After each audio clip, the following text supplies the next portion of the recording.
आचार्य को लेकर के आ रहे हैं। आप कहीं पुष्प वर्षा करके उनका सम्मान करें।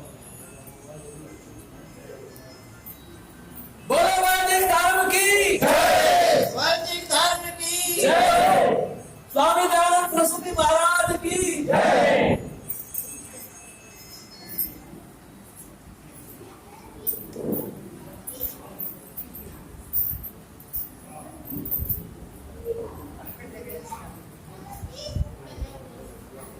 अब मैं भाई रणवीर समाधि जो कि इस कार्यक्रम के रहा है उसे निवेदन करूंगा कि माल्यार्पण करके आचार्य जी का सम्मान करने के लिए बात करें।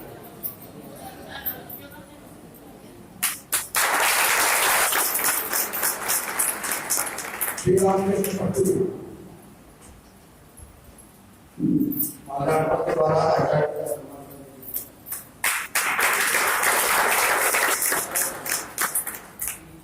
भाई राजकुमार जी माल्यार्पण के द्वारा आचार्य जी का सम्मान करने के लिए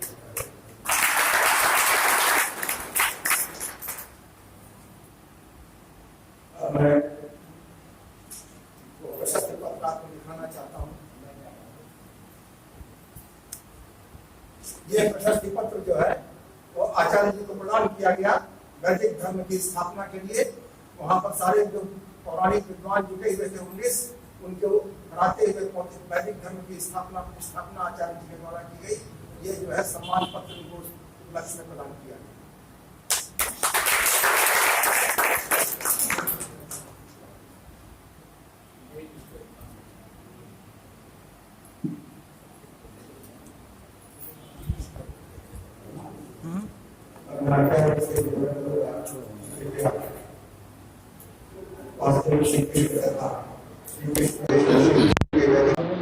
कथा चल रही है उसको प्रारंभ करने के लिए आचार्य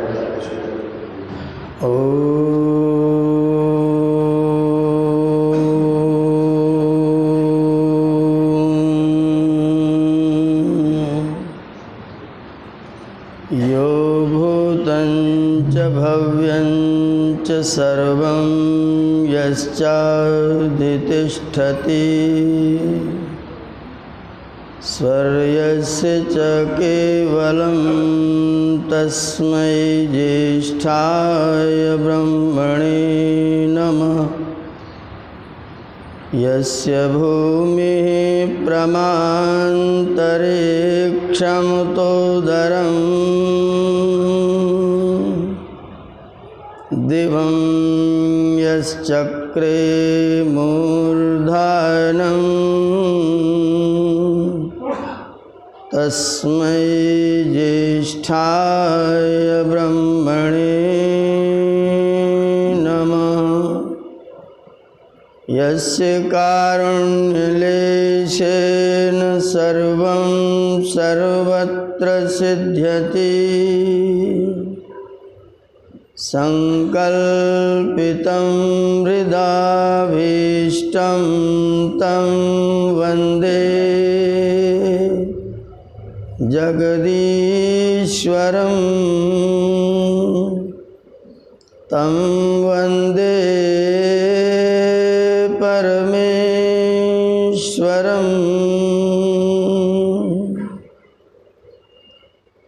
कार्यक्रम का विधिवत संचालन कर रहे सम्मान्य श्री डॉक्टर विनय प्रताप जी, इस कार्यक्रम के आयोजक आदरणीय श्री रणजीत जी, श्री रामकृष्ण जी, आप सभी सम्मानित सज्जनवृंद, वंदनीय मातृशक्ति, आदरणीय भाई प्रताप जी, आदरणीय श्री सुखदेव जी, हमारे समक्ष बैठे श्री राजकुमार व्यास जी, श्री राजकुमार जी,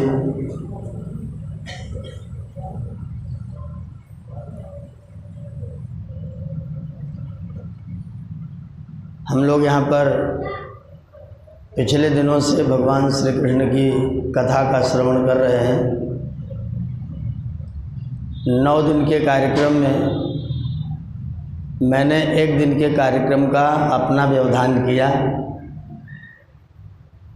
और एक और कार्यक्रम में मुझे वहाँ जाना पड़ा। वहाँ जाना मैंने जैसा कि बताया था पहले ही बाबू रणजीत जी को कि वहाँ जाना क्यों आवश्यक है। और मुझे खुद संकोच होता है कि मैं कार्यक्रम में व्यवधान करूं, लेकिन परिस्थितियां ऐसी होती हैं कि व्यक्ति को एक कार्य को छोड़ के दूसरे कार्य में जा कर के हाथ बटाना पड़ता है। और ऐसी स्थिति भगवान श्री कृष्ण ने अपने जीवन में बता रखी है कि व्यक्ति को कहाँ रहना चाहिए। आवश्यकता व्यक्ति की कई स्थानों पर हो सकती है, रहती ही है, पर व्यक्ति को कहाँ होना चाहिए, क्या महत्वपूर्ण है, क्या अति महत्वपूर्ण है, क्या सामान्य है। जो व्यक्ति अपने जीवन के आचरण में इन तीनों चीज़ों का निर्णय कर लेता है, उस व्यक्ति को सफल व्यक्ति कहा जाता है। क्या कर्तव्य है, क्या महत्वपूर्ण है और क्या अति महत्वपूर्ण है। महाभारत का युद्ध हो रहा था, भगवान कृष्ण को कहाँ होना चाहिए था, अपने राज्य में, और बलराम जी को कहाँ होना चाहिए था, युद्ध में। थे कहाँ, युद्ध में नहीं थे। अच्छा, आपको कोई वोट करने को कहे कृष्ण भगवान को और बलराम जी को, बलराम जी युद्ध में शरीक नहीं हुए, कृष्ण जी हुए। उसके कारण से गांधारी ने कृष्ण जी को शाप भी दिया, गांधारी ने कृष्ण को शाप दिया। आप वोट किसको करें, युद्ध भूमि से चले जाने वालों को कि युद्ध भूमि में समर्पित होने वालों को? समर्पित। निंदा दोनों तरफ हो सकती है, कृष्ण को शाप मिला उसके लिए। आज तक लोग आरोप लगाते हैं कि महाभारत कृष्ण ने करवाया। जो लोग महाभारत को ठीक से नहीं पढ़ते, वो उनका आज भी आरोप है कि महाभारत कृष्ण भगवान ने करवाया। मैं उसकी कहानी सुनाऊं तो बहुत लंबी होगी। महाभारत उस दिन शुरू हुआ था जब भीष्म पितामह ने विवाह न करने का प्रतिज्ञा किया था। महाभारत उस दिन शुरू हुआ था जब भीष्म पितामह ने गद्दी पर बैठने वाले किसी भी व्यक्ति को अपने पिता के रूप में स्वीकार किया था। महाभारत उस दिन शुरू हुआ था जिसको ब्रह्मचर्य व्रत का जिसने व्रत लिया हुआ था, वो काशी में जाकर के 3-3 लड़कियों को उठा करके ले आया था। वो महाभारत था। जिस दिन विदुर को राज्यसभा में दासी पुत्र कह करके राज्य नहीं प्रदान किया गया था, महाभारत का बीज वहाँ से था। तो महाभारत का बीज बहुत दिन पहले से बोया जा रहा था। फलित के रूप में उसका पका हुआ फल दुर्योधन था, जिसके माथे पर हम लोग ठीकरा फोड़ते हैं, लेकिन महाभारत की शुरुआत वहाँ से हो चुकी थी। तो व्यक्ति को कहाँ होना चाहिए, क्या करना चाहिए, कब क्या करना उसका कर्तव्य है। जो उस कर्तव्य से च्युत हो जाता है वही जिंदगी में असफल व्यक्ति होता है। जो कर्तव्य से युत हो जाता है वही दुनिया में सफल व्यक्ति कहलाता है। शास्त्रार्थ का कार्यक्रम राज्यपाल के विधिक सलाहकार एस उपाध्याय, शिवशंकर उपाध्याय जी ने रखा था। मेरा परिचय उनसे मेरे किसी परिचित विद्यार्थी ने करवाया था। वो उनके अंडर में कुछ काम कर रहा है वकालत का, और वो पूर्व जज है, तो उनकी देखरेख में कुछ कार्य कर रहा है। उसने मेरा परिचय उनसे करवाया। उन्होंने मुझे फ़ोन किया, उन्होंने जैसे मुझे सूचना दी मैंने तुरंत स्वीकार किया, नहीं मैं रहूँगा, मैं इसकी व्यवस्था करूँगा और अपना पक्ष आपके समक्ष रखने की कोशिश करूँगा। मैंने बहुत लोगों से बातचीत कर लिया, सब टीम तय हो गई, सब आवेदन हो गया। मैंने सोचा मैं यहाँ रहूँगा, वो लोग वहाँ अपना कार्यक्रम कर देंगे। नहीं हुआ, फिर मुझे जाना पड़ा, और जाना अत्यंत आवश्यक था, अति अति अति आवश्यक था, क्योंकि कुल मुझ सहित 21 लोग वहाँ पर थे, जिनमें से एक मेरे छोटे भाई, एक मेरी पत्नी। जब हमारे सब लोगों ने जब नहीं गए वो लोग, तो अपनी टीम पूरी करने के लिए, क्योंकि वहाँ नियम था 2 या 5, उससे नीचे नहीं, उससे ऊपर नहीं, तो मुझे अपनी टीम के लिए कोई व्यक्ति चाहिए, तो मैंने अपनी पत्नी को बुलाया, मेरे छोटे भाई को बुलाया और लखनऊ से ही एक विद्वान को और लिया। तो 4 हम लोग थे और 21 में से बाकी लोग वो लोग थे, 17 व्यक्ति वो लोग थे, हमारे ही व्यक्ति थे। गीता बहुत लोग कंठस्थ थी, गीता रामचरितमानस याद है, गीता याद है, भागवत याद है, लेकिन वेद का कुछ अता पता नहीं है, वेद लापता। और पूरे हिंदू समाज में सम्मानित ग्रंथ, धर्म ग्रंथ क्या है? वेद है। हम सब लोग इस बात को स्वीकार करते हैं। और जो उसमें शास्त्रार्थ के लिए हैं उनको किसी को वेद नहीं मालूम। वेद पर सरेआम आक्षेप हो रहा था, सरेआम। एक पंडित जी जो शास्त्रार्थ में आए थे वो बोल रहे हैं वेद में 1 लाख मंत्र हैं। जो आयोजक थे वो कह रहे हैं कि ऋग्वेद में लिखा है कि जब अतिथि आए तो बछड़े को मार के उसे खिलाना चाहिए। आर्य समाज का कोई विद्वान ना हो तो कल्पना करिए क्या शास्त्रार्थ हो रहा होगा। मैंने जब सुना तो मेरे रोंगटे खड़े हो गए। और ये जज की बात है, मतलब हाई कोर्ट लखनऊ का रिटायर्ड जज, वर्तमान राज्यपाल का विधिक सलाहकार, ये बात कह रहा है कि जब अतिथि आता है तो कच्चे बछड़े को जिंदा जला करके, मार करके अतिथि को खिलाना चाहिए, ऐसा ऋग्वेद में लिखा है।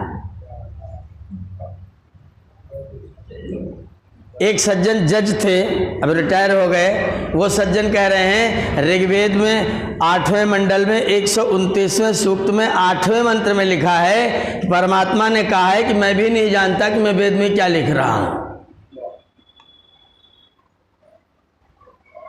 मैं भी नहीं जानता कि वेद में क्या लिख रहा हूं। वहां पर मैं बैठा हुआ था, अकेला मैं अकेला था जो इनका प्रतिवाद कर सकता था। बाकी पूरे 17 लोगों में साधु साधु कहने वाले लोग थे। उन्होंने कहा ऋग्वेद में 1 लाख मंत्र हैं, साधु साधु। मैंने कहा एकदम असाधु, मुझे बोलना है, एकदम असाधु। मैं पंडित जी से निवेदन करता हूं कि ऋग्वेद में यदि 1 लाख, यदि चारों वेदों में 1 लाख मंत्र हैं तो कौन से वेद में कितने मंत्र हैं, कृपा करके इतनी व्याख्या और बता दीजिए। अब वो पंडित जी कहाँ से बताएंगे 1 लाख मंत्र कहाँ से आए? तो उनके दूसरे साथी बोलते हैं नहीं, वो वेद की कुछ शाखाएं लुप्त हो गई हैं इसलिए अब उपलब्ध नहीं है। मैंने कहा जो लुप्त हो गए उनकी गिनती किसने की आप में से? जो है नहीं उनकी गिनती कैसे हुई? निर्णायक कुलपति थे। हाँ भाई, ये पक्ष अगर बताता हो कि वेद में कितने मंत्र हैं तो फिर आचार्य जी की बात ऊपर मानी जा रही है, क्या जवाब देंगे? 0। जो सज्जन कह रहे थे कि वेद के अमुक अमुक, मतलब बाकायदा पता बता रहा है व्यक्ति। और कोई भी व्यक्ति जैसे एक बोलता है ना मुस्लिम, उस पर जाकिर नाइक, अमुक सूरा अमुक आयत अमुक पन्ने पर ऋग्वेद में लिखा है। जिसने ऋग्वेद देखा ही नहीं क्या जाने कहाँ क्या लिखा है। वो जज साहब बोल रहे हैं 8वें मंडल के 129वें सूक्त के 8वें मंत्र में लिखा है कि परमात्मा भी नहीं जानता कि उसने वेद में क्या लिखा है। मैंने कहा कृपा करके मंत्र सुनाइए, जो मंत्र है वो मंत्र सुनाइए कृपा करके। बोले देखिए मैंने संस्कृत नहीं पढ़ी, मुझे मंत्र याद नहीं है। मैंने कहा तो कृपा करके याद करके आइए, ना हो तो पुस्तक लेके आइए, और अगर आप मंत्र पढ़ देंगे तो मैं उसका अर्थ बताऊंगा और बताऊंगा कि कौन से शब्द में क्या बात लिखी है। बोले आपको सब आता है? मैंने कहा 20,389 मंत्र वेद में हैं, कोई सा बोलो, अर्थ में बता रहा हूँ, आप उच्चारण करिए, मैं उसका अर्थ बताता हूँ। जब मैंने ये बात कही तो चुपचाप बैठ गए। तो कुलपति महोदय बोले साधु साधु, ये संभव है, हो सकता है।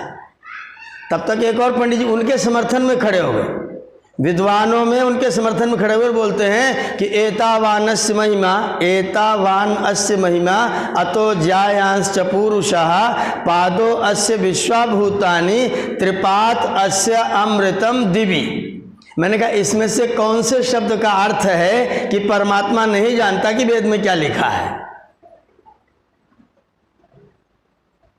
अब जो मंत्र सुना रहे थे वो पूजा कर्मकांड वाला मंत्र सुना रहे थे, शंकर भगवान को माला पहनाते हैं, अर्थ कैसे बताएं। मैंने कहा कौन से शब्द का अर्थ है जिसका अर्थ है कि परमात्मा कह रहा है कि ये मैं नहीं जानता हूं कि मैंने क्या लिखा है। तब तक जज महोदय खड़े हो गए, बोले नहीं ये वाला मंत्र ही नहीं है। मैंने कहा अब आप दोनों निर्णय कर लो, अब आप दोनों निर्णय करो कि ये वाला मंत्र है कि नहीं है। इतनी शून्यता है, इतनी शून्यता है। ऐसी शून्यता में हमारा पूरा का पूरा विद्वत समाज है और पूरी धरती पर मैं गर्व कर सकता हूं कि पूरे विश्व की धरती पर अगर कोई समुदाय, अगर कोई पंथ, अगर कोई रास्ता बताने वाले लोग वेद के विषय में कुछ भी गारंटी से कह सकते हो तो वो अकेला और अकेला आर्य समाज है। बाकी किसी को वेद के विषय में कुछ नहीं करता। पूरा समाज जीरो, शून्य है, वेद के विषय में पूरा शून्य है। और शास्त्रार्थ होगा तो उलझलूल होगा। शास्त्रार्थ क्या होगा? मेरे पास सवाल आया कि सनातन धर्म के मूल तत्व क्या है। मैंने कहा पहले जान लीजिए सनातन क्या है। सनातन के मूल तत्व बाद में जानेंगे, पहले जानिए सनातन क्या है।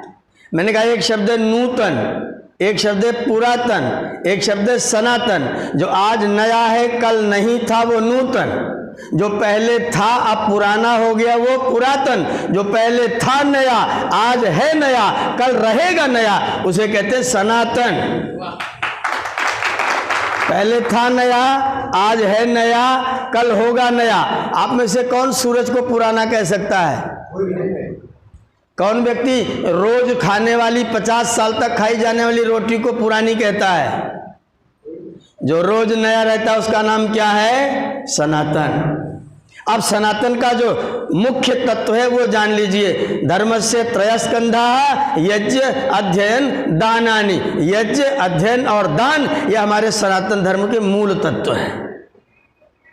एक स्वामी विश्वानंद जी गुजरात से आए थे इसी सभा में।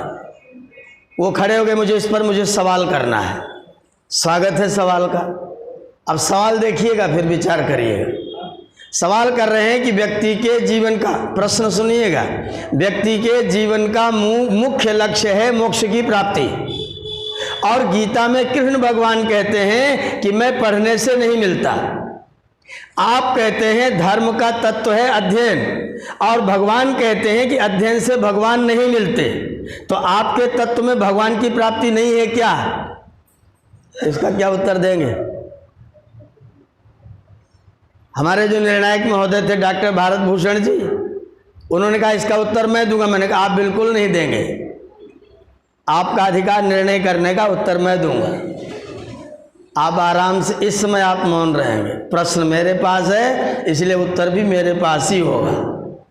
स्वामी जी प्रसन्न थे, अब इसका उत्तर दो। मैंने उत्तर दिया, गीता में ही लिखा है वेदैश्च सर्वै अहमेव वेद्यः। वेदैश्च सर्वै, मैंने सर्वै वेदै अहम एव वेद्या, सारे वेदों से मैं ही जानने के लायक हूं।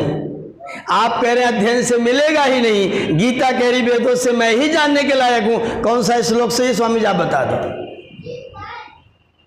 कौन सा श्लोक से आप बता दो। स्वामी जी ऐसी इतना तेज कुर्सी पर बैठे कि मालूम पड़ा कुर्सी टूट जाएगी, एकदम घाप से बैठ गए, मौनम। रामचरितमानस पढ़ करके एक वो बाबा है सदानंद बाबा, उसके शिष्यगण आए थे सिधौरा बाराबंकी से। वो बोले परमात्मा कण कण में व्यापक नहीं है, रामचरितमानस में लिखा है। मैंने कहा चौपाई बोलो। कोई चौपाई सुनाई उल्टा सीधा अर्थ करके। मैंने कहा अब मेरी चौपाई सुनो, रामचरितमानस की मेरी चौपाई सुनो। हरि व्यापक सर्वत्र समाना, दोनों में से कौन सी चौपाई सही है बता दो। अब क्या बोलेंगे? या तो कहो रामचरितमानस गलत है, या तो कहो मेरी वाली चौपाई गलत है, या तो कहो मैंने जो बोली वो चौपाई रामचरितमानस में नहीं है, तो मैं उठा के तुमको दिखा देता हूं। कौन सी बात ठीक मानी जाए? मौना। इस तरह के तर्क वितर्क वहाँ पर हो रहे थे। कदाचित हम लोगों का पक्ष नहीं होता तो परमात्मा कहीं नहीं है, ये कल घोषित हो गया होता। ये कल घोषित हो गया होता, परमात्मा कहीं नहीं है। हमने कहा मैं प्रमाण दे रहा हूँ, यजुर्वेद अध्याय 40 मंत्र संख्या 8, सपर्यगात शुक्रमकायम अप्रणम सह परि अगात, वह परमात्मा कण कण में गया हुआ है। मंत्र संख्या 1, ईशावास्यम इदम सर्वम, परमात्मा सारे ब्रह्मांड में एक एक कण में उसी का शासन चलता है। मंत्र संख्या 3, प्रजापतिश्चरति गर्भे अंतर्जायमानो बहुधा विजायते, परमात्मा प्रत्येक प्राणी के गर्भ में विद्यमान है। और कितने मंत्र सुनाऊं बताइए। डॉक्टर भारत भूषण जी बहुत अच्छे विद्वान व्यक्ति थे। उन्होंने कहा भाई वेद के बारे में तो आचार्य शिवदत्त के सामने कोई बोलने वाला नहीं है, वेद के बारे में तो कोई बातचीत नहीं होगी, और आप लोग उत्तर देते हो तो बताओ। तो ऐसी स्थितियां हमारे पंडित समाज की हैं, इसलिए वहाँ पर जाना बहुत आवश्यक था। आप लोगों को उचित लग रहा होगा। आपके फूल देख करके मुझे लगता है मैं भी फूल नहीं हूँ।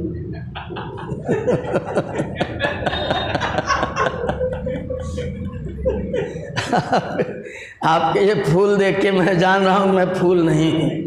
तो वहाँ जा कर के जो इतने सारे विद्वत समाज में, लखनऊ का मतलब हमारे प्रदेश का वित्त निदेशक चंद्रशेखर पांडे, राज्यपाल का विधि सलाहकार, हमारे सुरक्षा व्यवस्था पूरी की पूरी, हमारा पूरा दूरदर्शन टीम, हमारे जी न्यूज़ की टीम, इतने सारे विशिष्ट गण्यमान्य व्यक्ति वहाँ पर उपस्थित थे। कदाचित वहाँ इस पक्ष को न रखा जाता तो बहुत बहुत बहुत गलत संदेश वो सारे लोग लेकर के जाते और पता नहीं क्या क्या प्रचारित होता। मेरे अकेले के वहाँ उपस्थित रहने से वो सारी बीमारियाँ खत्म हुई और सारे निर्णायक मंडल ने एक स्वर से अपनी बात कही कि भाई वेद के ऊपर तो किसी प्रकार का कोई आक्षेप संभव नहीं है। और जो जज साहब कह रहे थे कि वेद में लिखा है कि उसको मार करके और बछड़े को खिलाना चाहिए, मैंने कहा मंत्र सुना दीजिए। बोले देखो भाई पंडित जी फिर आप मंत्र पकड़ रहे हैं, मंत्र मुझे याद नहीं है। मैंने कहा मैं सुना रहा हूँ, मैं सुना देता हूँ। ऋग्वेद का मंत्र है, उसमें शब्द का प्रयोग है उक्षा, उक्षा शब्द है। अब उक्षा माने सामान्य संस्कृत भाषा में बैल होता है, उक्षा माने सामान्य भाषा में बैल, लेकिन वैदिक भाषा में उक्ष सेचने धातु से उक्षा शब्द बनता है, जो सिंचन करता है वो उक्षा है। वहाँ सब लोग बैठे थे। मैंने कहा उपाध्याय जी, जज साहब मुझे बताइए सेचन करने वाला बैल अर्थ ज्यादा परिपूर्ण है कि बादल अर्थ ज्यादा परिपूर्ण है? तो निर्णायक मंडल बोला नहीं जी बादल अर्थ ज्यादा परिपूर्ण है। मैंने कहा तो जिन लोगों ने उक्षा माने बैल किया वो पढ़े लिखे लोग थे। अब विद्वत समिति क्या बोलेगी? जिस व्यक्ति को इतना भी नहीं पता कि वेद की संहिता जिसका ज्ञान परमपिता परमात्मा दे रहे हैं, उस संहिता में ऐसे शब्द का अर्थ इस तरह का इतना निर्घृण अर्थ, जुगुप्सित अर्थ परमात्मा से संदेश देगा? और ऐसा अर्थ करने वाला व्यक्ति वेद के सिद्धांत को ठीक से समझता है? वो था मांस का लोलुप पंडित, कोई भ्रष्ट वामपंथी, जिसने इस तरह का वेद का अर्थ प्रकाशित किया। और वो पुस्तकें रेलवे स्टेशनों पर लोग बेच रहे हैं, वेद के नाम पर वेद में ये लिखा है। वही पुस्तकें लेकर के जाकिर नाइक जैसे लोग वेद का दुष्प्रचार करते हैं। इसलिए महर्षि दयानंद सरस्वती ने कहा था, कदाचित ईश्वर की कृपा से मेरा जीवन शेष रहा और चारों वेदों का मैं भाष्य कर सका तो धरती पर ज्ञान का ऐसा प्रकाश फैलेगा कि उसके अंधकार में पूरी दुनिया में कहीं अंधकार रहने नहीं पाएगा। ये ऋषि का संदेश। दुर्भाग्य से भाष्य नहीं हुआ, लेकिन फिर भी आज हम गर्वपूर्वक ये बात कह सकते हैं कि चारों वेदों के वेद भाष्य ऋषिवर दयानंद के सिद्धांतानुसार आज उपलब्ध है, जिनके ऊपर दुनिया की कोई ताकत आक्षेप नहीं कर सकती है। और ये बंदा जब तक जिंदा है तब तक तो किसी प्रकार के आक्षेप को झेलने के लिए सर्वत्र तैयार है। कहीं से कोई आक्षेप आए तो उत्तर देने के लिए मैं सन्नद्ध हूं। वेद के किसी मंत्र पर किसी भी प्रकार का, मैंने वहां घोषित किया, वेद के किसी भी मंत्र पर कोई आक्षेप सिद्ध कर दो, भाष्य हो सकता है, अर्थ करने वाले क्षिप्त हो सकते हैं, विक्षिप्त हो सकते हैं अर्थ करने वाले, लेकिन मंत्र नहीं हो सकता है। मंत्र इस तरह का नहीं हो सकता। पूरे वेद के किसी मंत्र में कोई क्षेपक नहीं है, भाष्य में क्षेपक है। और ऐसे भाष्यों को हम धत्ता बताते हैं, उनको हम कुछ नहीं समझते हैं। अगर आपको वास्तव में प्रामाणिक भाष्य पढ़ना है तो महर्षि दयानंद सरस्वती का भाष्य पढ़ो और क्षेपक लेकर के आओ, मैं उसका जवाब देने के लिए तैयार बैठा हूँ।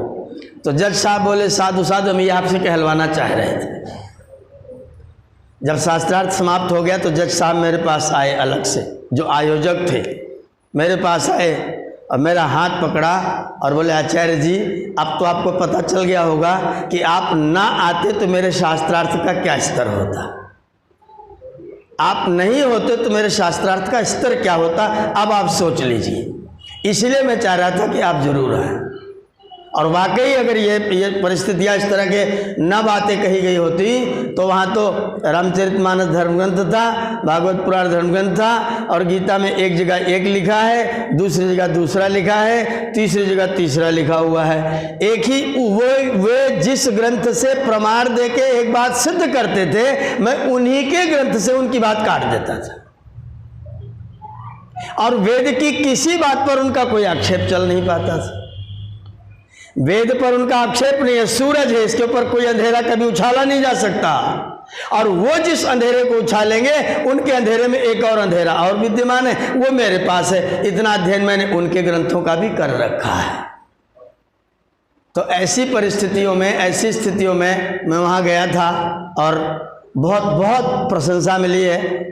जी न्यूज़ पर मैंने भेजा है भैया के पास, आपके पास आया है, पेपर में भी आया, जी न्यूज़ का चैनल पर भी आया, समाचार सारा कल वहाँ चला है, लाइव समाचार वहाँ पर चलाया गया है। तो सारा उन लोगों ने उसको पक्ष को काफ़ी प्रचारित किया कि वैदिक विद्वानों ने वेद की प्रतिष्ठा की, किसी ग्रंथ की प्रतिष्ठा नहीं। वैदिक विद्वानों ने वेद की प्रतिष्ठा शास्त्रार्थ समर में की। हम वैदिक विद्वानों का बहुत बहुत धन्यवाद करते हैं। तो सब अवैदिक प्रतिष्ठा सब समाप्त हो गई, केवल वैदिक प्रतिष्ठा वहाँ पर हुई है।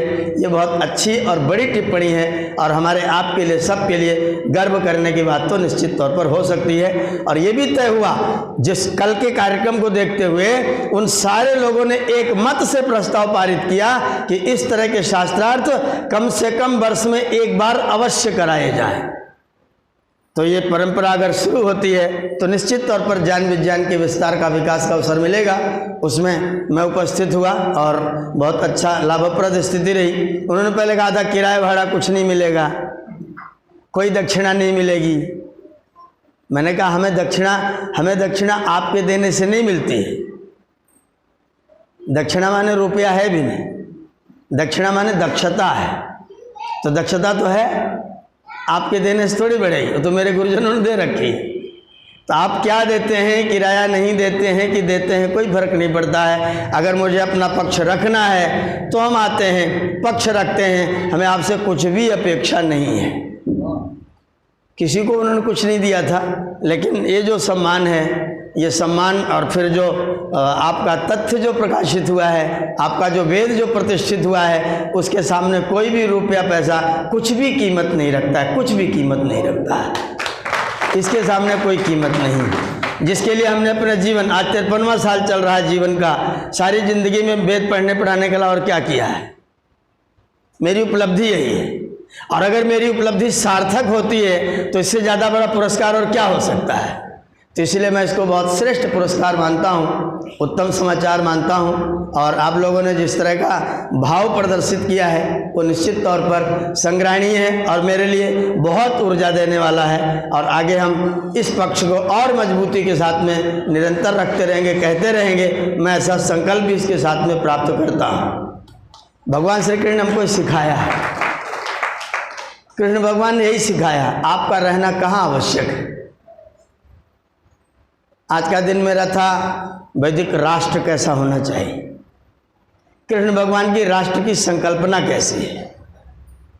कृष्ण देश की संकल्पना नहीं करते, कृष्ण राष्ट्र की संकल्पना करते हैं। देश कहते हैं किसी सीमा वाले भूमिखंड को, ध्यान दीजिए, सीमा वाले भूमिखंड का नाम है देश, और जिसकी कोई सीमा ना हो उसे कहते हैं राष्ट्र। जिसकी सीमा ना हो। अगर कोई व्यक्ति भारतवर्ष का जा करके अमेरिका में अपने देश के नेताओं से ज्यादा आदर प्राप्त करने लग जाए तो आपका देश राष्ट्र बन जाएगा। अगर आपके देश का प्रधानमंत्री वहां जाए और वहां का राष्ट्रपति सारा प्रोटोकॉल तोड़ करके और हवाई अड्डे पर आपके राष्ट्रपति प्रधानमंत्री का स्वागत करने चला आए तो आपका देश राष्ट्र बन जाता है। और आप नमस्ते करें और राष्ट्रपति उधर को मुंह करके घूमे तो फिर आप देश के लायक भी नहीं रहते, और यह घटना आपके देश की रह चुकी है। और दूसरा क्या है? राष्ट्र धर्म, व्यक्ति धर्म और राष्ट्र धर्म। व्यक्ति धर्म देश, काल और परिस्थिति से प्रभावित होता है। देश, काल, परिस्थिति से प्रभावित होता है व्यक्ति धर्म। लेकिन राष्ट्र धर्म किसी देश, काल, परिस्थिति से प्रभावित। अब आप डिफाइन कर सकते हैं कि क्या राष्ट्र धर्म है और क्या व्यक्ति धर्म है।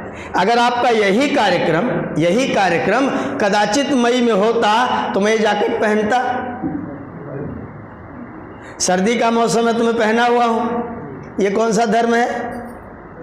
ये व्यक्ति का, इसका राष्ट्र से कुछ भी लेना देना नहीं। इसका राष्ट्र से कुछ भी लेना देना नहीं। अमेरिका में आज भी इतनी सर्दी का आपको कोट पहनना पड़ेगा, तो वहां के व्यक्ति का व्यक्ति धर्म क्या है? वो कोट पहनेगा। अगर आप आज की तारीख में बंबई चले जाओ तो बिना पंखा चलाए आप नहीं सो सकते, ऐसी जैकेट नहीं पहन सकते, तो आपका धर्म वहाँ जाके बदल जाएगा। लेकिन वो व्यक्ति धर्म होगा, राष्ट्र धर्म नहीं। अब आप सोचिएगा राष्ट्र धर्म क्या है? माता पिता का आदर करना चाहिए। ये कौन से देश में बदलेगा? अमेरिका में बदलेगा? अमेरिका के माता पिता को आदर नहीं चाहिए, जर्मनी वालों को नहीं चाहिए। ये राष्ट्र धर्म है, ये राष्ट्र धर्म है जो कहीं नहीं बदलेगा। कृष्ण कहते हैं कुछ ऐसे शाश्वत नियम बने जिसको पूरा विश्व एक मत से स्वीकार करे, एक मत से स्वीकार करे। No progress without peace. शांति के बिना समुन्नति नहीं हो सकती। राष्ट्र धर्म की व्यक्ति धर्म है। ये रसिया के लिए अलग होगा क्या? रसिया में झगड़े से उन्नति होगी, जापान में झगड़े से उन्नति होगी। शांति के बिना समुन्नति नहीं हो सकती। ये क्या है? ये राष्ट्र धर्म है।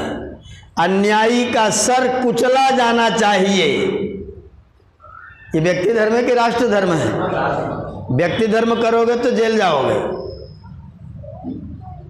अन्यायी को भी मारोगे तो जेल जाना पड़ेगा।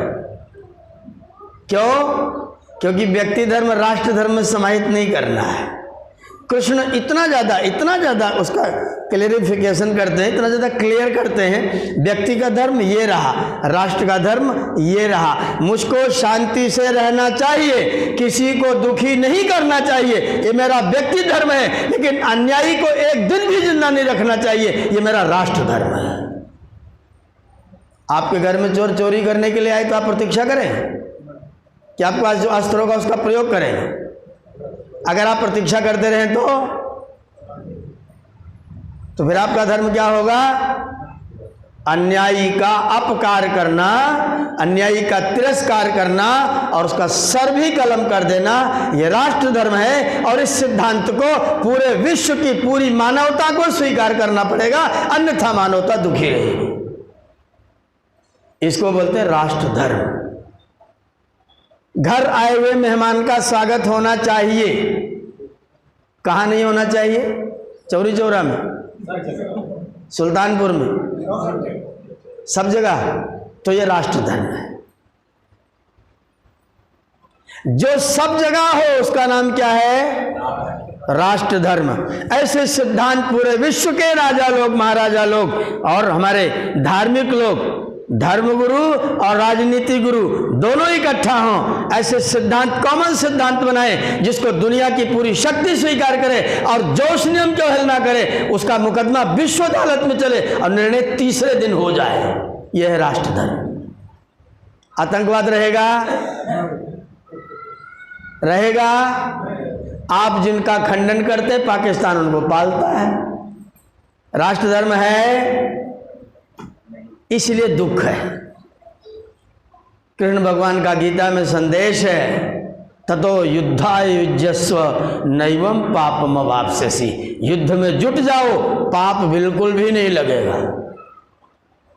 युद्ध में पाप तो होता है? नहीं होता। राष्ट्र धर्म मानोगे तब, लेकिन ये अंतर करिएगा। व्यक्ति धर्म मानोगे तो युद्ध में पाप है। भाई भाई आपस में लड़े, अच्छी बात है क्या? पाप है, नहीं लड़ना चाहिए। लड़ेंगे तो दोषी हैं। लेकिन दूसरे देश का आदमी, सिद्धांतों को नष्ट करने वाला व्यक्ति, जिसने व्यवस्था बना ली जो काफिर है उसे मारो, और काफिर की परिभाषा अपने आप गढ़ ली। काफिर की परिभाषा स्वयं गढ़ो और कहो काफिर को तलवार के घाट उतारो। ये राष्ट्र धर्म हो सकता है? व्यक्ति का हो सकता है? पक्का अधर्म है, पक्का अधर्म है। यह धर्म हो ही नहीं सकता है। यह फिरका परस्ती है, यह मजहब है, यह मजहबीपना है। इसका धर्म से कुछ भी लेना देना नहीं है। धर्म का मतलब है जिससे सबको सुख हो। धर्म का मुख्य लक्षण क्या है? जिससे सबको सुख हो। और ऐसी विश्व व्यवस्था हो, विश्व व्यवस्था। लोगों ने योजना तो बनाई लेकिन पालन नहीं है। यूनेस्को का क्या मतलब है? सारे विश्व के देश इकट्ठा हो, विश्व के देश मिलकर के कॉमन पंचायत करें, उस कॉमन पंचायत में कॉमन नियम बने, उन नियमों का पालन जो व्यक्ति करे ना करे, उस व्यक्ति का मुकदमा एक देश में ना चले, उस व्यक्ति का मुकदमा एक देश में ना चले। किसी विजय माल्या को इंग्लैंड से मांगना ना पड़े, ना मांगना पड़े। आज राष्ट्र धर्म नहीं है, इसलिए आप हाफिज को वहां से मंगा नहीं सकते, दाऊद को वहां से मंगा नहीं सकते।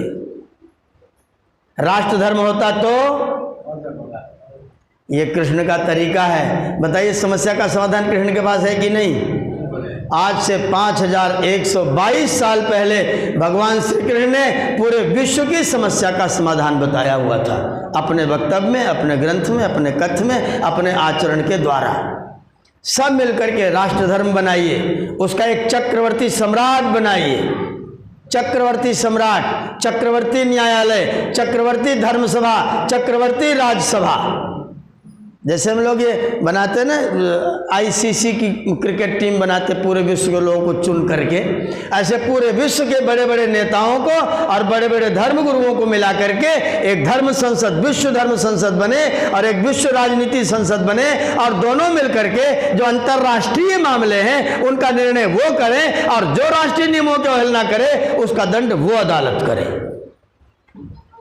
आज अगर ये परिकल्पना कदाचित भगवान कृष्ण को खड़ा करके लागू किया जाए तो विश्व की अनेक समस्याएं समाप्त हो जाए।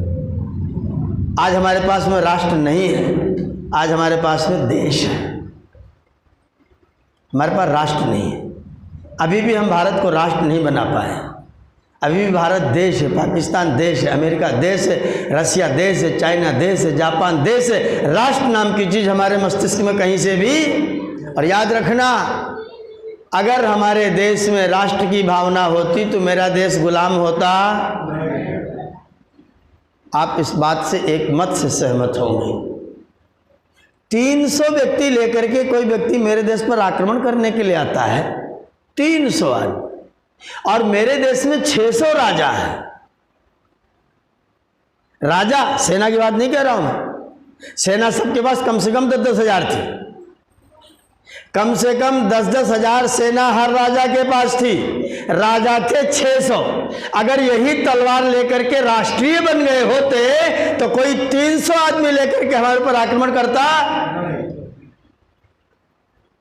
जिसके कारण से हमारा पूरी धरती दुखी होती है। उन कारणों के निवारणों का प्रयत्न क्यों नहीं होता, क्यों नहीं किया जाता? क्यों हम कृष्ण को सर्वमान्य नेता मान करके उनके सिद्धांतानुसार अपनी धरती को ठीक से चलाने की कोशिश करना प्रारंभ कर देते हैं? ये क्यों नहीं किया जाए? अगर कोई सर्वमान्य व्यक्तित्व हो सकता है तो कृष्ण की नीतियां इसमें पूरी तरह से सफल है। आप चाणक्य को, कृष्ण को जीवित कर दीजिए, राष्ट्र बन जाए। चाणक्य को जीवित कर दीजिए, राष्ट्र बन जाएगा। कृष्ण को जीवित कर दीजिए, राष्ट्र बन जाएगा। और नहीं तो कृष्ण को जीवित करने की क्या जरूरत है? हम सब क्यों न कृष्ण बन जाएं? हम सब क्यों न अन्याय का प्रतिकार न करना प्रारंभ करें? हम सब क्यों अन्याय को सहन करें? जो अनुचित हो उसका वांग मात्रेणापि न संशयेत्, वाणी मात्र से भी प्रशंसा ना करें। ये गीता में लिखा है। अनुचित की प्रशंसा, अनुचित का कथन वाणी मात्र से भी ना करे। आचरण मात्र तो बहुत आगे की बात है। वाणी से भी दुष्ट की प्रशंसा ना किया जाए। नियम बनाए जाएं। हमारा पंचयज्ञ पूरे विश्व की धरती का कोई व्यक्ति मना नहीं कर सकता। मना करेंगे क्या? अतिथि यज्ञ को मना करेंगे? नहीं ना। पितृयज्ञ को मना करेंगे? ईश्वरोपासना को मना करेंगे? देव यज्ञ पर लोगों में अलग अलग मतभेद हो सकता है, लेकिन मतभेद भले रखते हो पर करते सब है। ईसाई अगरबत्ती जलाता है। मैंने पूछा चर्च में जाकर, मैं HCS हूँ, ईसाइयत पढ़ी है मैंने, डिग्री है मेरे पास। मैं ईसाई धर्म का HCS मेरे पास डिग्री है, पास हूँ। मैं किसी चर्च में प्रेम से जाके बातचीत कर सकता हूँ अपनी डिग्री दिखाकर, वो मुझे आने से रोक नहीं सकते। मैंने वो बाकायदा पढ़ करके उनकी परीक्षा पास की है। मैंने उनकी परीक्षा पास की जाकर। आप उनके पास अगर जाओगे तो वो अगरबत्ती जलाते हैं। मैंने जाके पूछा, आप अगरबत्ती जलाते हो? बोले हाँ। मैंने कहा क्यों जलाते हो? बोले तो ये कोई बात हुई, ये तो बच्चा भी जानता है, सुगंधी फैलाने के लिए। मैंने कहा हम ज्यादा करते हैं तो दोष, तुम कम करते हो तो? भैया ज्यादा करने वाले को अच्छा समझा जाना चाहिए। हम तो तुम्हारे बड़े भाई हुए ना। अरे यार तुम अगरबत्ती सुगंधी फैलाते हो, मैं 250 ग्राम 500 ग्राम सामग्री जला के सुगंधी फैलाता हूं। मैं तुम्हारा बड़ा भाई हूं कि नहीं? बेहोश हो गया, पसीना आ गया उसको।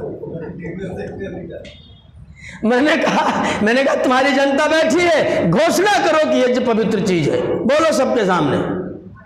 बोला आप यहां से कब जाएंगे? मैंने कहा यही बात मेरी जनता से कह लेने दो, मैं चला जाऊंगा। बोले आज के बाद आप प्रवेश मत करना। एटा की बात है, चर्च की। बोले मैं आज के बाद इसमें प्रवेश मत करना। मैंने कहा मैं HCS हूं, आप मुझे रोक नहीं सकते। मैं नित्य आऊंगा और ये बात सबके सामने कह के ही जाऊंगा। और मैं कह के आया। 500 लोग लगभग बैठे थे चर्च के हॉल में।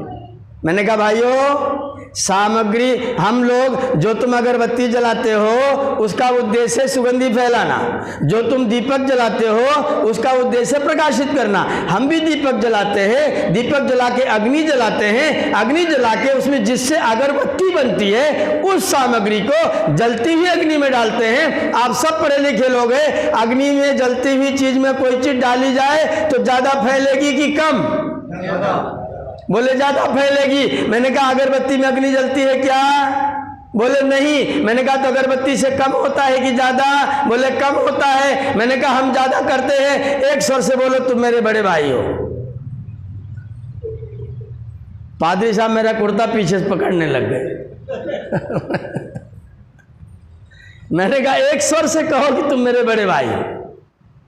मुसलमान दीपक जलाते हैं, अगरबत्ती जलाते हैं। कोई संप्रदाय बताओ जो अगरबत्ती दीपक न जलाए जा सुगंधी फैलाने कोई कोशिश न की जाती हो? की जाती है। हम ज्यादा करते हैं तो हम ज्यादा ठीक है ना। आप कम करके अगर उसको ठीक मानते हो तो ज्यादा करने वाले का सम्मान करो, आदर करो। हम तो तुम्हारे बड़े भाई हैं, तो देवयज्ञ पूरे विश्व में मान्य हो जाए। ईश्वर की उपासना सबको मान्य है, सुगंधी फैलाना सबको मान्य है, पिता का आदर करना सबको मान्य है, अतिथि का सत्कार करना सबको मान्य है, पशु पक्षी प्राणियों को पालना सबको मान्य है, पंचयज्ञ पूरे विश्व को मान्य है। इसलिए पंचयज्ञ राष्ट्र धर्म है। पंचयज्ञ करना राष्ट्र धर्म है, कोई विरोध नहीं कर सकता। इसको आप प्रेम से लागू कर दीजिए, सारी वैदिक संस्कृति प्रतिष्ठित हो जाएगी। मैं आपसे घोषणा करना चाहता हूं, वैदिक संस्कृति का एक एक तत्व राष्ट्र धर्म बनने की योग्यता रखता है, और किसी दुनिया की संस्कृति में राष्ट्र धर्म बनने की योग्यता है क्या? बिल्कुल नहीं है। मैं सबके बारे में बात कर सकता हूं। विश्व की संस्कृति पर राष्ट्र की अवस्थापना के साथ, राष्ट्र के दृष्टिकोण से अगर आप कुछ स्थापित करना चाहते हैं तो पूरी धरती पर एकमात्र संस्कृति है जो पूरे विश्व की राष्ट्र संस्कृति बन सकती है। यजुर्वेद अध्याय 2 मंत्र संख्या 14 प्रमाण के साथ, सा प्रथमा संस्कृति विश्व 12, सा प्रथमा संस्कृति, यह प्रथम संस्कृति है जो विश्व में रहा है, जिसको सारा संसार वर्ण करने को तैयार है। एक ही संस्कृति, बाकी किसी के पास नहीं है, उनके यहां नहीं है। लिविंग रिलेशन विश्व संस्कृति हो सकती है क्या? 3-3, 4-4 विवाह करना विश्व संस्कृति हो सकती है क्या? पत्नी को विवाह करके एक समय के लिए लेकर के उसकी जवानी का उपयोग करके जब वो प्रौढ़ हो जाए तो छोड़ देना विश्व संस्कृति हो सकती है क्या? ईसाईयत में है कि नहीं? विश्व संस्कृति कौन बन सकता है?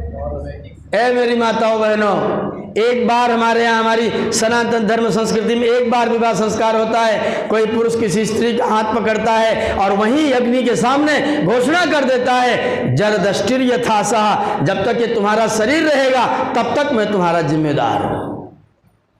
विश्व संस्कृति राष्ट्र धर्म कौन हो सकता है? जरा कल्पना करिए। रोज छोड़ देने वाला, नाराज हो गए छोड़ दिया विश्व संस्कृति बनेगी, झगड़ा हो गया छोड़ दिया विश्व संस्कृति बनेगी, बच्चे पैदा हुए छोड़ दिया विश्व संस्कृति बनेगी, कॉन्वेंट की परंपरा विश्व संस्कृति बनेगी? नहीं बनेगी। विद्यार्थी पढ़ने के लिए विद्यालय में चाकू लेकर के जाए, विश्व संस्कृति बनेगी?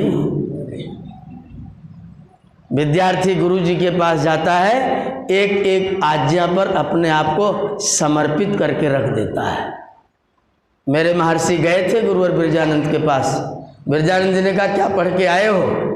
अवस्था थी 38 साल, 39 साल। 39 साल की उम्र में पढ़ने के लिए गुरु के पास गए थे।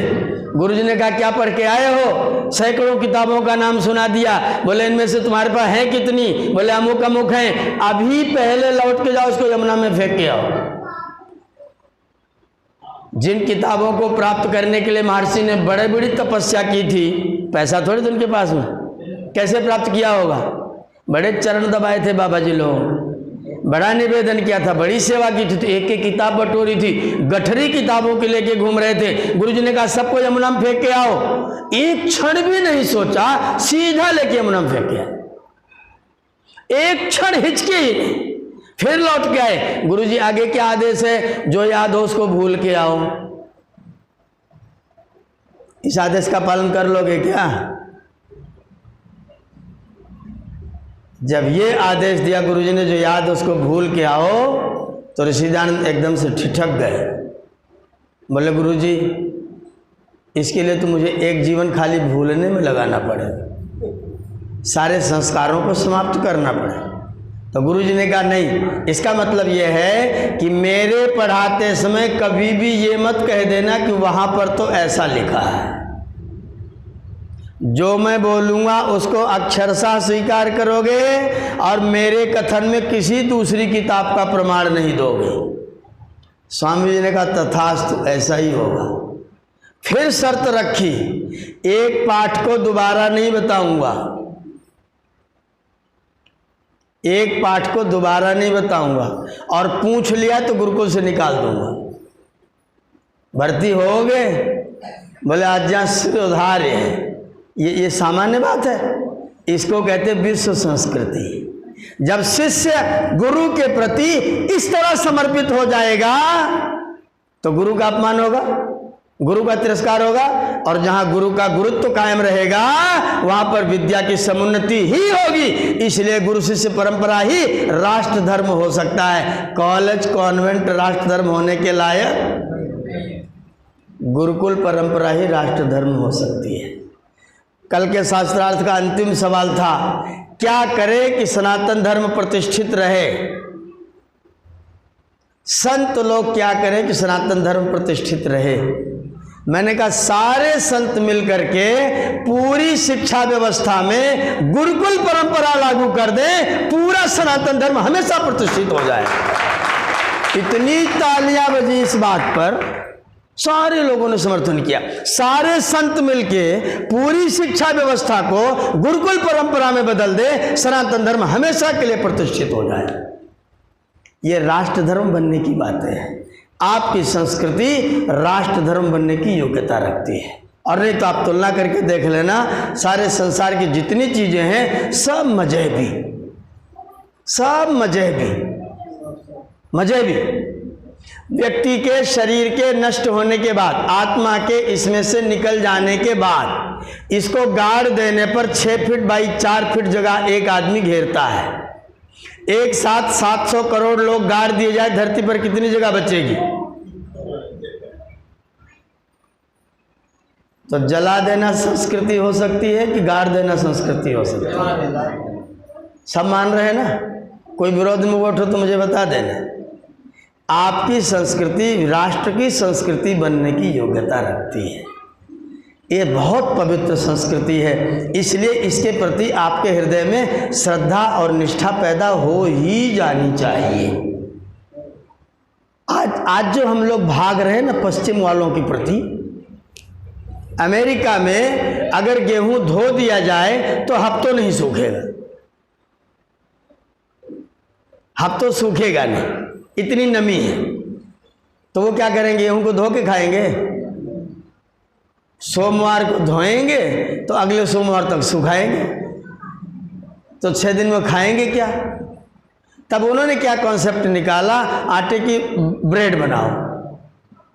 अच्छा, शीतलता इतनी है, ठंडी इतनी है कि जर्म्स पैदा होने के चांसेस बहुत कम है, तो उनकी ब्रेड 1 हफ्ता 15 दिन भी चलती है तो कुछ बिगड़ता नहीं है। अब हमने उनकी ब्रेड को अपने घर में ले लिया, भारत में ले लिया। भारत का वातावरण अमेरिका के जैसा है क्या? तो ब्रेड खाना विश्व संस्कृति हो सकती है क्या? और रोटी खाना? आप मानेंगे ना? आपका भोजन, आपकी भाषा, आपकी भूषा, सब कुछ विश्व संस्कृति बनने के लायक है। अंग्रेजी में कितने लेटर्स? 26। कितने? ताथा दादा बोलना हो तो कोई माई का लाल अंग्रेज का बच्चा बोल के बता दे, मैं उसके यहाँ गुलामी करूँगा, झाड़ू लगाऊंगा, उसके यहाँ सारी जिंदगी झाड़ू लगाऊंगा। ताथा दादा बोल के बता दे, बोल सकते हैं? तो भाषा विश्व भाषा हो सकती है। अच्छा, ताथा दादा को निकाल दे तो भाषा कायम रह सकती है? तो कौन सी भाषा विश्व संस्कृति हो सकती है? आपकी देवनागरी ही विश्व की भाषा हो सकती है और कोई दुनिया की भाषा हो ही नहीं सकती। आप इस पर गर्व क्यों नहीं करते हैं? हमारे पास 63 लेटर हैं, उनके पास 26 हैं। हम इतने बुद्धि से हीन हैं कि 26 को विश्व भाषा बनाने चले हैं और 63 का तिरस्कार करने चले हैं। जिसके पास ज्यादा है उसका तिरस्कार करते हैं, जो कंगाल है, दलिद्र है, उसको माला माल करते हैं। 26 अक्षर से सारी काम चलाने वाला व्यक्ति ताथा दादा बोल न पाए। मैंने कहा दादा बोलो तो कहता डाडा। वो दादागिरी कर सकते हैं क्या? वो डाडागिरी करें, उनकी हिम्मत है बोलने? ताता दादा उनके पास में है ही नहीं। 26 से काम चलाएंगे। ओ से ऊ बनाएंगे, ओ से ओ बनाएंगे, यू से आ बनाएंगे, यू से ऊ बनाएंगे। कौन सा मानू? बी यू टी बट है, पी यू टी पुट है, कारण बता दो। बी डबल ओ के बुक क्यों है भैया? बी यू के से बुक नहीं बन रहा था क्या? तो क्यों भूख रहे थे उसको? पूछा ना किसी से? मैं तो लखनऊ विश्वविद्यालय में अंग्रेजी विभाग में पूछ करके आए सब लोगों से। आप लोग डिपार्टमेंट चलाते हो ना, मेरी बात का उत्तर बन जाए तो दे दो। अगर BUK से बुक बन सकता था, बनेगा नहीं। अगर PUT से पुट बन सकता है तो BUK से बुक क्यों नहीं बनता भाई? अगर LIFE से लाइफ हो सकती है, KITE से काइट हो सकती है, तो GUIDE से गाइड बनाने की क्या जरूरत है? GIDE से गाइड क्यों नहीं बनाते? ऐसी अपंग निकम्मी भाषा दुनिया में और कोई है नहीं, और मैं ये उनके सामने कहता हूं। इसलिए विश्व भाषा कौन हो सकता है? आपके पास है, हमारे पास है, उसका नाम है संस्कृत। और दुनिया की किसी भाषा का शब्द लाना, मैं चैलेंज करता हूं, संस्कृत के आधार पर उस भाषा के शब्द का अर्थ निकाल के आपको दूंगा। उनके शब्दकोश से नहीं पढ़ूंगा, अपने संस्कृत के व्याकरण से उनके शब्द का अर्थ बता के आपको बताऊंगा। उन्होंने अंग्रेजी को ट्री कहा, क्या कहा? ट्री कहा। ट्री, उनके पास में ता तो है नहीं, आप कहना था ट्री, ता है नहीं तो क्या कहेंगे? ट्री। उनके टा को ता कर लो, संस्कृत हो गई। उनके पास में है नहीं, हमारे पास है। उनके ट्री को ट्री बना लो, एक बीज में से पत्ता, शाखा, तना निकल जाता है 3, इसलिए उसका नाम क्या हो गया? ट्री। गलत अर्थ है, सही अर्थ है? ट्री का सही अर्थ मैंने किया। ट्री निकलता है, पहले एक में से ट्री निकलता है, ऊपर जाके फिर एक में से ट्री निकलता है। पत्राणी पुष्पाणी फलानी, फल निकलेंगे, पत्ते निकलेंगे, फूल निकलेंगे। जो ट्री ही निकलता रहता है उसका नाम क्या है? ट्री। तो काय को ट्री पढ़ रहे भैया, ट्री ही पढ़ो उसको। बिना मतलब विदेशी भाषा बात करके क्या जरूरत है? पूरी धरती पर एक संस्कृत भाषा ऐसी है जो जहां भी जाओ एक जैसी बोली जाती है। देवरिया की हिंदी अलग है, सुल्तानपुर की अलग है, आजमगढ़ की अलग है, जौनपुर की अलग है, थोड़ा सा आगे जाओ छपरा की अलग है, कुमायूं जाओ, गढ़वाल जाओ तो अलग है, लखनऊ जाओगे तो अलग है। केवल हिंदी है ये, कुमायूं से लेके छपरा, बलिया, भोजपुरी तक सारी हिंदी है, लेकिन हिंदी में 4400 प्रकार हैं। 4400 एक संस्कृत भाषा है। पूरी दुनिया में उत्तरी ध्रुव से लेकर के दक्षिणी ध्रुव तक कहीं भी चले जाओ एक ही शब्द बोला जाएगा, कुछ भी अंतर नहीं आता है, कुछ भी। यही विश्वानदेव शब्द दुर्दान अमेरिका में भी पढ़ा जाता है, वही अर्थ होता है। यही विश्वानदेव रसिया में पढ़ा जा रहा है, यही विश्वानदेव भारत में पढ़ा जा रहा है, यही विश्वानदेव हरियाणा में पढ़ा जा रहा है। विश्वानदेव में कोई अंतर। तो विश्व भाषा कौन हो सकता है? अमेरिका की अंग्रेजी अलग, फ्रांस की अलग, इंग्लैंड की अलग, स्पेलिंग भी अलग, उच्चारण भी अलग। विश्व भाषा होगी क्या? अमेरिका वाले स्वीकार करेंगे, इंग्लैंड वाले अमेरिका वाली मानेंगे, और संस्कृत कौन मना कर सकता है? तू बोल भाई। 63 अक्षर है, और व्याख्या करो तो 176 अक्षर है। मैं उसमें नहीं जाऊंगा, बहुत बड़ी व्याख्या होगी। हमारे पास 176 प्रकार की ध्वनियां हैं भाई साहब। पूरी दुनिया के पास ऐसी समृद्धि किसी के भी पास नहीं है, इसलिए हम गर्व करते हैं, और इसलिए हमारा सीना सबसे ऊंचा रहता है। और इसलिए हम ये घोषणा करना चाहते हैं कि राष्ट्र धर्म अगर कोई बन सकता है तो सनातन, सत्य सनातन वैदिक धर्म ही राष्ट्र धर्म बन सकता है, और किसी में राष्ट्र धर्म बनने की योग्यता और क्षमता नहीं है। किसी को पूरी दुनिया के लोग स्वीकार नहीं कर सकते। मूंछ कटा लो, दाढ़ी रखा लो, सब लोग स्वीकार करेंगे क्या? अमेरिका वाले मानेंगे क्या? ट्रंप साहब रखेंगे क्या? रखेंगे दिखाई पड़ेंगे क्या? अगर रख ले तो दिखेंगे। सब तो उज्जर उज्जर, यह उज्जर उज्जर, तो कहाँ दिखेंगे? क्या मालूम पड़ेगा? क्या पता चलेगा? हमारे पास सब स्वतंत्रताएं हैं। आप एकदम स्वतंत्र हैं। आपकी धोती स्वतंत्र, धोती स्वतंत्र, नीचे से खुचकर लगे फट जाए तो खोल के नीचे वाली ऊपर बांध लो, ऊपर वाली नीचे। उनका पैंट फट जाए जरा बदलवा दो।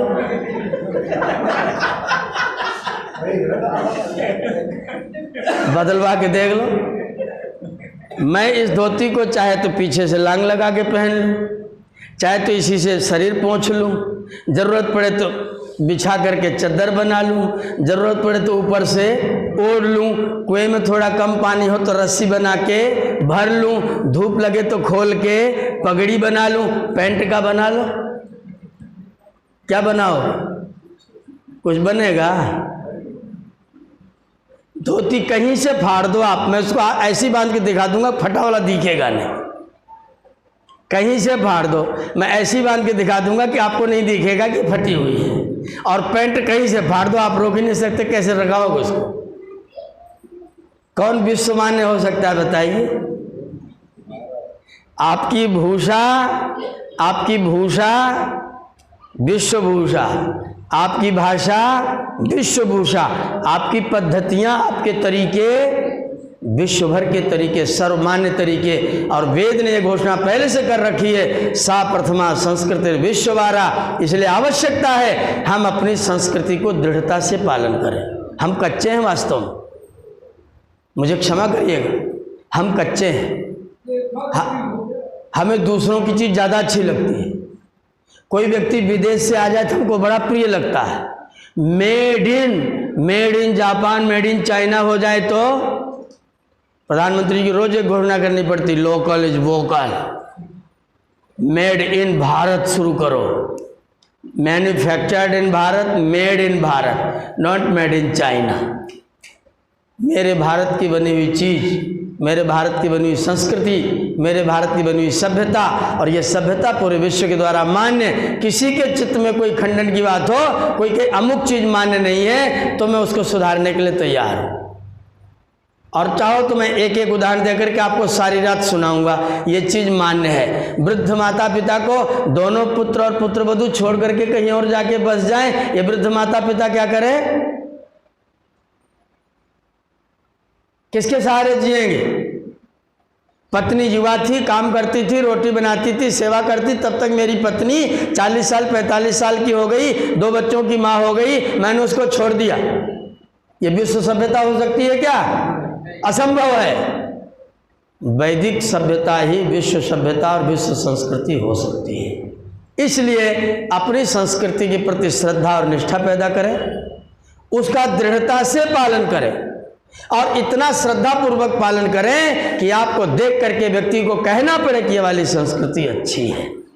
हम किसी बच्चे का जन्मदिन मनाते हैं, दीपक जलाते हैं, वो किसी का जन्मदिन मनाते हैं, दीपक बुझाते हैं। भारतीय संस्कृति जलाने की प्रेरणा देती है, उनकी संस्कृति बुझाने की प्रेरणा देती है। आपको बुझाने वाली विश्व संस्कृति लगती है? कुछ नहीं लगता है। जलाने वाली संस्कृति विश्व संस्कृति हो सकती है। मेरा बेटा जहाँ रहेगा, जो बीत गया उसके लिए मैं बुझा करके दुख व्यक्त करूँ क्या? अच्छा, मेरा 100 रुपया खो गया तो मैं बैठ के रोऊं तो सवेरे तक 200 रुपया मिल जाएगा है? और अगर 100 रुपये की मेहनत कर डालूं ऊर्जा पूर्वक तो 200 भी मिल सकता है ना। तो रोना जरूरी है, कमाना जरूरी है।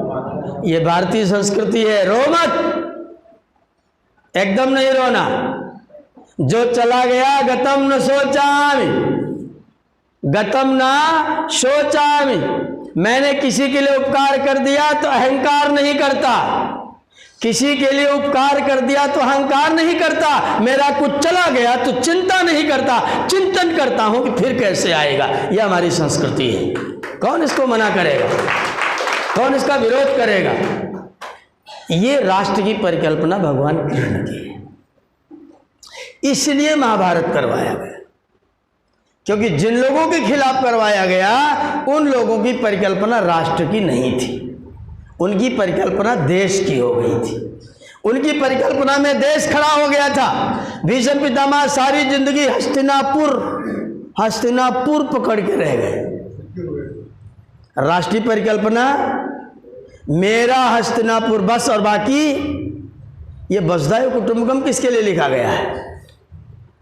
उदार चरितानंद कृष्ण भगवान कहते हैं नहीं, सारी धरती पर रहने वाला प्राणी प्रभु की औलाद है, प्रभु की संतान है, इसलिए वो सब मेरे हैं। लेकिन अन्यायी मेरा भी मेरा नहीं है। न्यायार्थ अपने बंधु को भी दंड देना धर्म है। सारी धरती का प्राणी मेरा मित्र है, मेरा भाई है, मेरा सखा है, लेकिन अन्यायी मेरा भाई भी मेरा भाई नहीं है।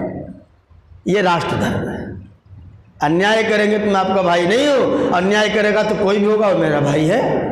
पूरी धरती के मानवों के प्रति ये सांस्कृतिक संवेदना ये भगवान कृष्ण का राष्ट्रीय लक्ष्य था। कदाचित हम इस राष्ट्रीय लक्ष्य को धरती पर लागू कर सके, उपस्थित कर सके, और सही अर्थों में ये जो आपने, मैं समझता हूँ वेदना होगी हृदय में, इसलिए वास्तविक श्री कृष्ण ये नाम रखा गया है। वास्तविक श्री कृष्ण कथा ये एक टीस है जिसको निकालने के लिए इन्होंने मुझको डॉक्टर बनाया और बोले ऑपरेशन करो। ये वेदना है जिसके व्यक्तिकरण के लिए मुझे यहाँ बुलाया गया।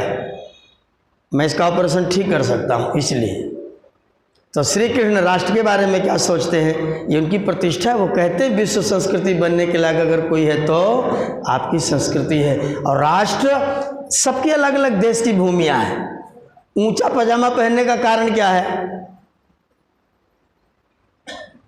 कोई बता सकता है?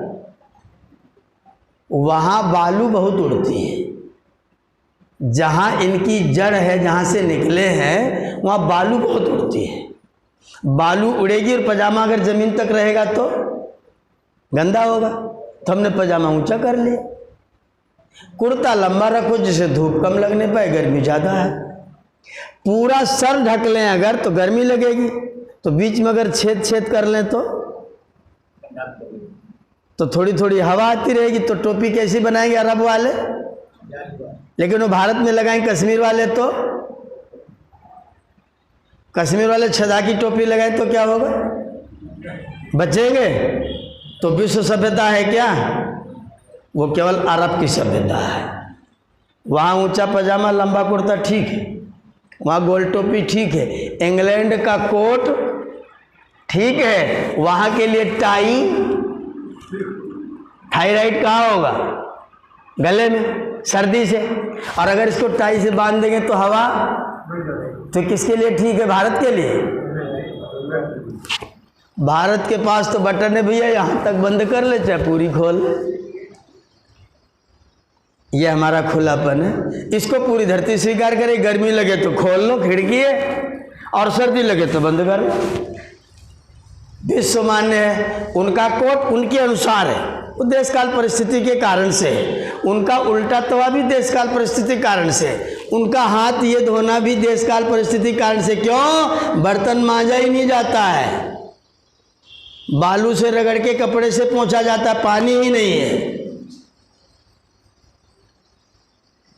बर्तन को बालू से रगड़ के कपड़े से पोंछा जाता है, मैंने प्रत्यक्ष देखा है, पानी नहीं है। तो हाथ अगर ऐसे धोएंगे तो एक गिलास में कितना धोएंगे, और ऐसे धोएंगे तो एक गिलास पूरा हो जाएगा। तो हाथ कैसे धोया जाए? तो सर्वमान्य है क्या? एक देश मान्य है, सर्वमान्य है। जहाँ जैसी अवस्था हो वैसी व्यवस्था ठीक है। यह हमारी संस्कृति, हमारी सभ्यता।